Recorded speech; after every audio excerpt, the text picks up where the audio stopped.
Dans cette vidéo, je vais présenter 6 facteurs ou 6 choses que je pense que peuvent présager la réussite ou bien le succès de l'Alliance des États du Sahel.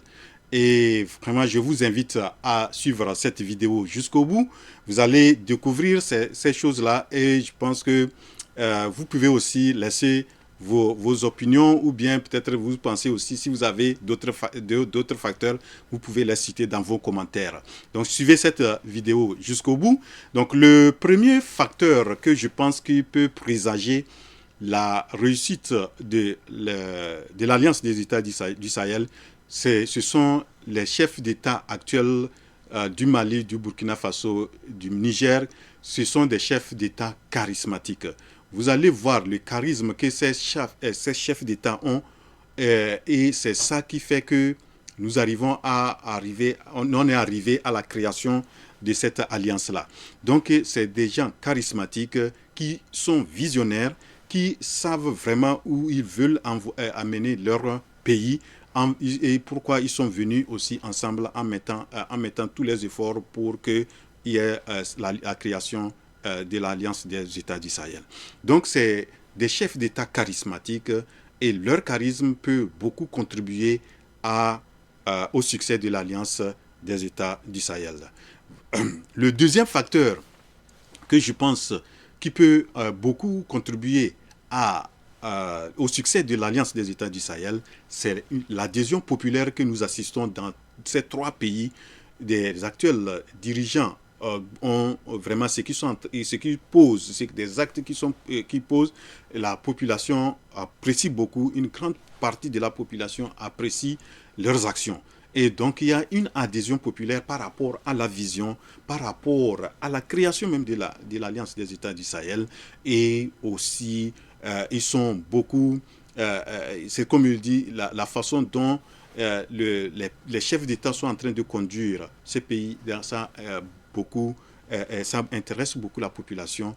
Et donc, il y a une adhésion populaire. Regardez tout récemment, lors le dernier sommet que des 3 chefs d'État qui a eu lieu le 7 juillet 2024 à Niamey, au Niger, il fallait voir comment le président Ibrahim Traoré du Burkina Faso a été accueilli à Niamey et Assimi Goïta, comment il a été accueilli à Niamey. Il fallait voir aussi la salle, comment la salle était archi-comble, comment les rues de Niamey étaient bondées de gens pour vraiment les accueillir, pour accueillir vraiment cette nouvelle de la création de la Confédération de l'Alliance des États du Sahel.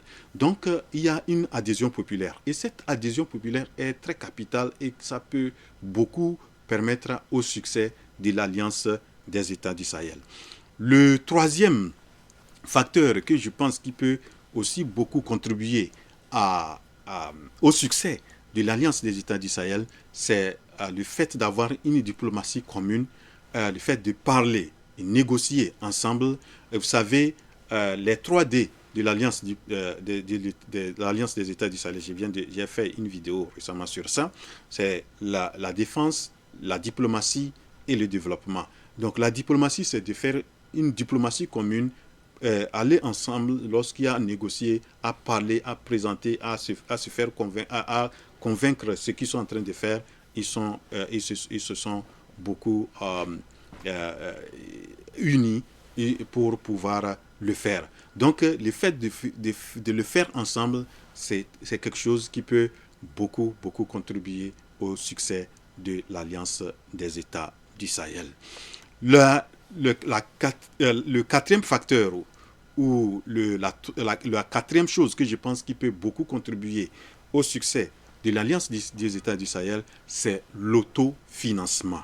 Vous savez, lorsque vous prenez en charge, personne ne peut vous dicter ce que vous devrez faire.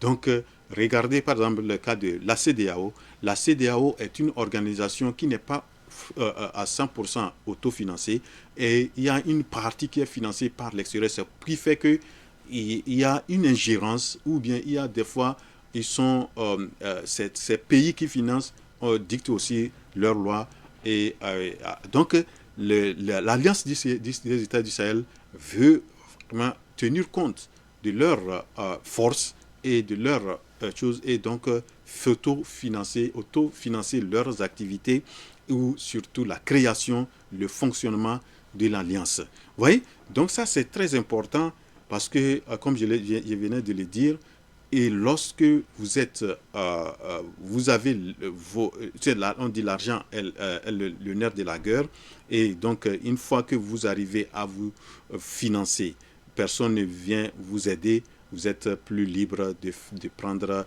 les initiatives qu'il faut. Vous voyez, donc ça c'est le quatrième facteur. Le cinquième facteur que je pense qui peut aussi beaucoup contribuer, c'est ils sont en train de travailler sur la création d'une monnaie commune. Donc cette monnaie commune peut aussi beaucoup contribuer au succès de l'Alliance. Lorsque dans les trois pays, ils ont la même monnaie et ils font les choses, tout ça là, et c'est une monnaie créée par eux-mêmes, ce n'est pas une monnaie créée où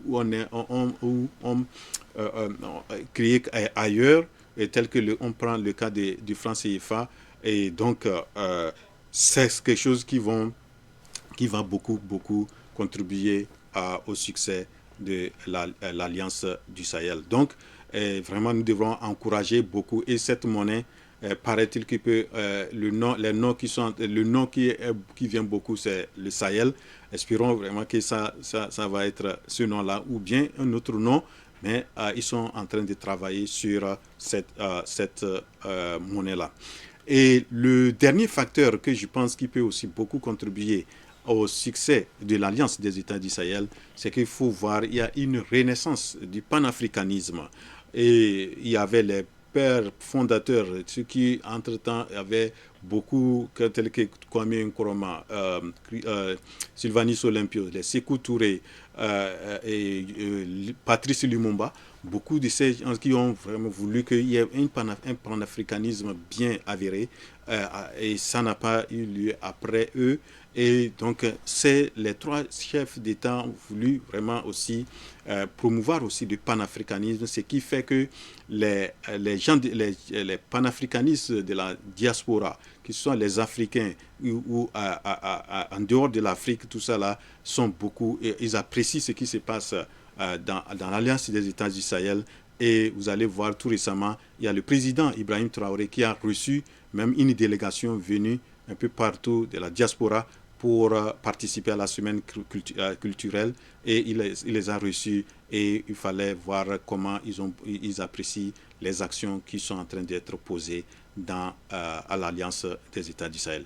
Donc le panafricanisme, c'est quelque chose qu'il faut beaucoup promouvoir et est en train d'être fait dans l'Alliance du Sahel. Voilà donc ce que j'ai voulu présenter. J'espère que vous l'avez apprécié. Si oui, cliquez sur la touche j'aime et partagez-la. Et si c'est votre première fois d'être là, de tomber sur cette chaîne, abonnez-vous. On se retrouve à la prochaine.